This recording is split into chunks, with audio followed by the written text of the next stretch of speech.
Pagi itu, Dinda terbangun dengan pemandangan yang sama seperti setiap hari. Kamar mewah, jendela besar yang memperlihatkan taman asri, dan suaminya yang masih tertidur lelap di sisi lain tempat tidur. Dalam keheningan itu, ia menghela napas panjang. Perasaan hampa kembali menghantuinya. Ia menyiapkan sarapan seperti biasa. Raka, yang selalu sibuk dengan pekerjaannya, hanya melirik sekilas ke arah Dinda sebelum menunduk pada ponselnya. "Dinda, nanti aku harus berangkat lebih pagi. Ada presentasi penting," katanya tanpa menatap. "Tentu," jawab Dinda singkat, menyembunyikan rasa kecewanya. Setiap hari mereka semakin jauh. Sentuhan Raka yang dulu penuh cinta kini terasa hambar. Dinda bahkan tak lagi ingat kapan terakhir kali mereka tertawa bersama. Kehidupannya sebagai istri dari pria sukses bukanlah mimpi yang ia bayangkan. Semua terlihat sempurna dari luar, tapi di dalam, hatinya kosong. Namun, hari itu ada kejutan. "Dinda, Bapak akan tinggal sementara di sini," ucap Raka saat makan malam. Dinda mengangguk, merasa tak ada alasan untuk menolak. Kehadiran Pak Arman, ayah mertua yang dikenal ramah, mungkin bisa membawa sedikit kehidupan ke dalam rumah yang dingin ini. Awal yang tak terduga, Pak Arman tiba 2 hari kemudian. Meski usianya mendekati 50, ia tetap terlihat gagah. Rambutnya yang memutih sebagian hanya menambah pesonanya. Dinda merasa nyaman berbincang dengannya sejak awal. Hari-hari awal bersama Pak Arman berjalan normal. Ia adalah pria yang santai dan humoris. Berbeda dengan Raka yang selalu serius, Pak Arman sering membuat lelucon yang membuat Dinda tertawa. "Dinda, kamu ini istri idaman. Kalau ada lomba menantu terbaik, pasti kamu yang menang," candanya suatu pagi sambil menyeruput kopi. Dinda tertawa kecil. Pujian itu mungkin sederhana, tapi bagi Dinda, itu lebih dari sekadar kata-kata. Sudah lama ia tak merasa dihargai seperti itu.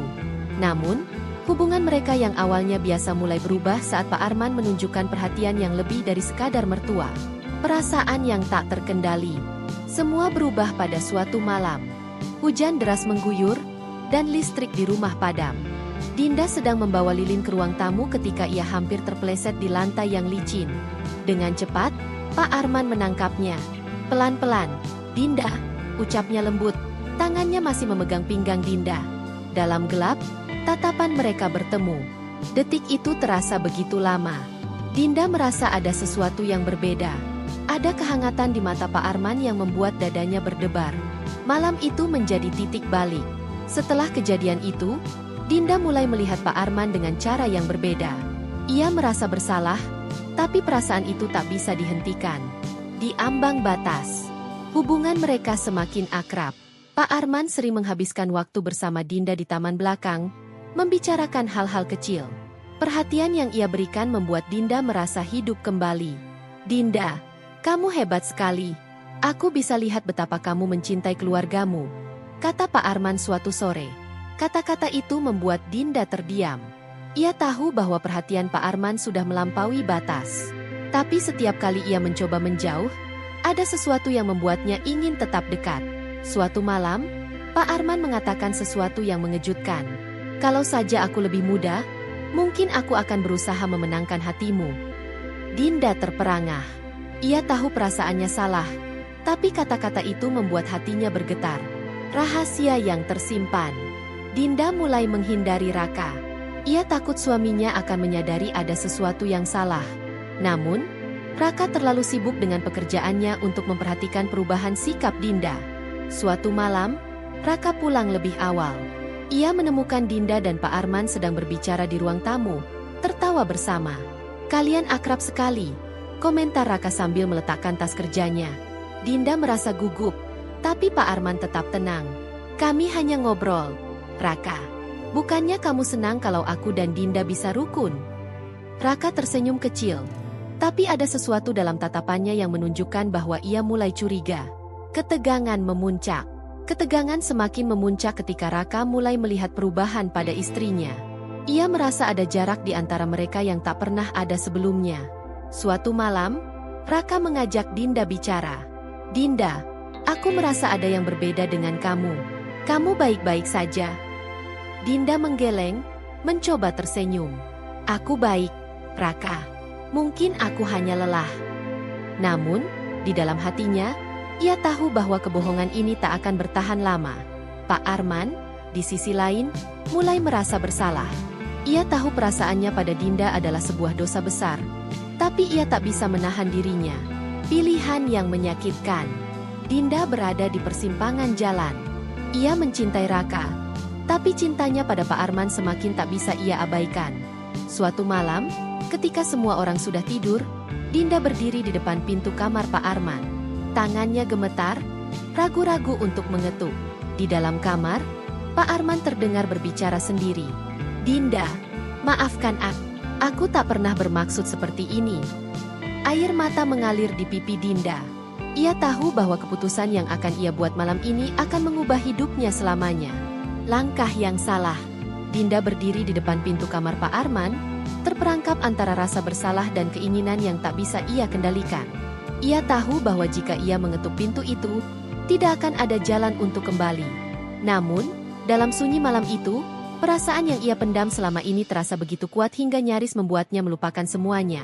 Pernikahannya, janji-janji sucinya, bahkan konsekuensi yang menantinya. Ketika Dinda akhirnya mengetuk pintu, suara dari dalam langsung berhenti. Pak Arman membuka pintu dengan wajah terkejut, lalu menatap Dinda.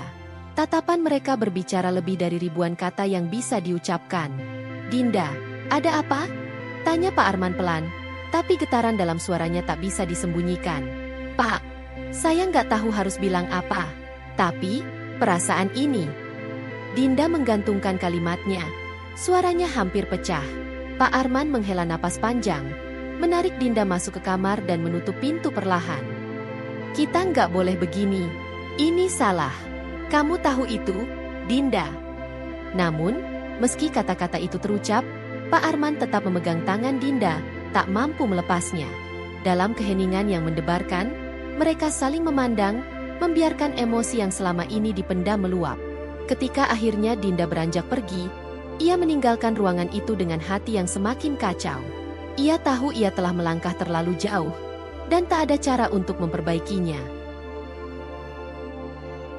Bayang-bayang kecurigaan. Raka semakin sadar bahwa ada sesuatu yang tak beres di rumahnya. Dinda menjadi lebih tertutup, sering menghindari tatapannya, dan terlihat lebih sering bersama ayahnya. Meskipun tidak ada bukti yang jelas, firasat Raka mulai mengarah pada hal yang tak pernah ia bayangkan sebelumnya.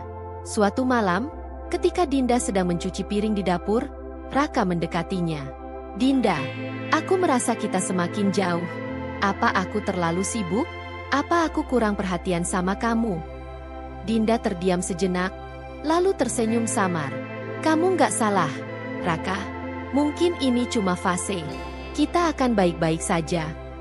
Namun, dalam hati, Dinda tahu bahwa ia sedang berbohong, dan kebohongan itu semakin memberatkan hatinya. Raka mulai diam-diam mengamati interaksi Dinda dengan Pak Arman. Suatu hari, ia sengaja pulang lebih awal tanpa memberitahu siapapun. Ia berharap menemukan jawaban atas kegelisahannya. Kebenaran yang terungkap. Raka mendapati sesuatu yang mengubah segalanya. Saat ia sampai di rumah, ia melihat Dinda dan Pak Arman di taman belakang. Mereka duduk berdekatan, dan meski tak ada sentuhan fisik, ada sesuatu dalam cara mereka berbicara dan saling menatap yang membuat darah Raka mendidih. "Sedekat apa kalian sebenarnya?" Raka akhirnya muncul dari kegelapan, suaranya tajam seperti pisau. Dinda terkejut dan langsung berdiri. "Raka, ini nggak seperti yang kamu pikirkan." "Tidak seperti apa? Jangan berbohong padaku, Dinda." Raka menatap Dinda dan ayahnya bergantian. Matanya penuh kemarahan dan rasa dikhianati. Pak Arman mencoba menjelaskan. "Raka, ini salah paham. Tidak ada apa-apa antara aku dan Dinda." Namun, Raka sudah tak ingin mendengar.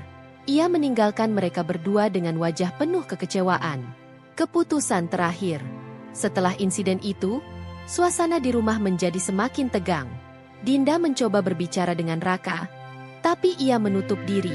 Sementara itu, Pak Arman memutuskan untuk kembali ke rumahnya sendiri agar situasi tidak semakin memburuk. Suatu malam, Dinda memberanikan diri untuk menghadapi Raka. "Raka, aku tahu aku salah, tapi aku nggak pernah berniat menyakitimu. Tolong dengarkan aku." Raka, yang duduk dengan punggung menghadap Dinda, akhirnya berbalik. Aku mencintaimu, Dinda. Tapi cinta itu sekarang terasa seperti pedang yang menusukku.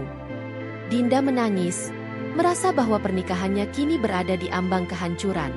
Dinda akhirnya harus memilih.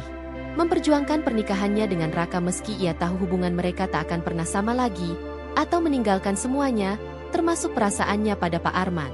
Di hari terakhir sebelum Pak Arman pergi, Dinda menemuinya untuk mengucapkan selamat tinggal. Dalam tatapan terakhir mereka, ada rasa sakit, cinta, dan penyesalan yang tak bisa diungkapkan dengan kata-kata. Saat Dinda kembali ke rumah, ia menemukan surat dari Raka di atas meja. Aku pergi untuk sementara waktu. Aku butuh waktu untuk berpikir. Kalau kau masih mencintaiku, aku harap kau ada saat aku kembali. Dinda menangis sendirian di ruang tamu. Ia tahu bahwa apapun pilihannya, hidupnya tidak akan pernah sama lagi. Luka yang tertinggal. Waktu berlalu dengan lambat sejak Raka pergi. Dinda menjalani hari-harinya dengan penuh penyesalan, berusaha mencari cara untuk memperbaiki semuanya. Namun, setiap sudut rumah mengingatkannya pada keputusan-keputusan keliru yang telah ia buat. Suatu hari, ia menerima panggilan telepon dari Pak Arman. "Dinda, bagaimana keadaanmu?" tanyanya dengan nada cemas. "Baik, Pak," jawab Dinda singkat. Suaranya bergetar, menunjukkan bahwa ia jauh dari kata baik. Pak Arman menghela napas. "Aku ingin kau tahu, aku tidak pernah bermaksud menghancurkan hidupmu. Apa yang terjadi adalah kesalahanku juga." "Aku juga salah, Pak," jawab Dinda lirih. "Tapi sekarang aku hanya ingin memperbaiki semuanya." Pak Arman terdiam beberapa saat sebelum berkata, "Dinda, kau masih punya kesempatan untuk memperjuangkan Raka. Jangan menyerah. Aku akan pergi jauh dari kehidupan kalian. Itu cara terbaik yang bisa kulakukan." Setelah panggilan itu, Dinda merasa lega sekaligus terluka. Ia sadar bahwa satu-satunya cara untuk melangkah maju adalah dengan membebaskan dirinya dari bayang-bayang masa lalu. Jalan untuk kembali. Dinda mulai mencari cara untuk menghubungi Raka. Ia menelepon rekan kerja suaminya, berharap mendapatkan petunjuk tentang keberadaannya. Ketika ia akhirnya berhasil berbicara dengan Raka melalui telepon, nada suaminya terdengar dingin. "Kenapa kamu menelepon?" tanya Raka, tanpa basa-basi. "Aku ingin kita bicara, Raka. Aku ingin memperbaiki semuanya," ucap Dinda dengan suara yang hampir pecah. "Aku butuh waktu, Dinda. Jangan paksa aku," jawab Raka sebelum menutup telepon. Dinda merasa hancur, tapi ia bertekad untuk tidak menyerah. Ia mulai menulis surat setiap hari, menceritakan perasaannya, meminta maaf atas kesalahannya, dan berjanji untuk berubah. Surat-surat itu ia kirimkan ke alamat tempat tinggal sementara Raka. Pertemuan yang tak terduga. Setelah berminggu-minggu tanpa jawaban, Dinda hampir kehilangan harapan. Namun, suatu sore, ketika ia sedang menyiram bunga di taman, sebuah mobil berhenti di depan rumah. Raka keluar dari mobil itu, dengan wajah yang lelah tapi penuh tekad. "Kita perlu bicara," katanya singkat. Di ruang tamu, mereka duduk berhadapan. Raka membuka surat-surat yang telah Dinda kirimkan. "Aku membaca semua ini. Aku tahu kamu menyesal, Dinda. Tapi aku nggak yakin apa aku bisa melupakan apa yang terjadi." Dinda menatapnya dengan mata penuh air mata. "Aku nggak minta kamu melupakan, Raka. Aku hanya ingin kamu memberi aku kesempatan untuk memperbaiki semuanya." Raka terdiam, lalu mengangguk pelan. "Kita mulai dari awal. Tapi aku butuh waktu untuk benar-benar memaafkanmu." Dinda mengangguk sambil menangis. Ia tahu jalannya tidak akan mudah, tapi ia bertekad untuk tidak mengulangi kesalahan yang sama.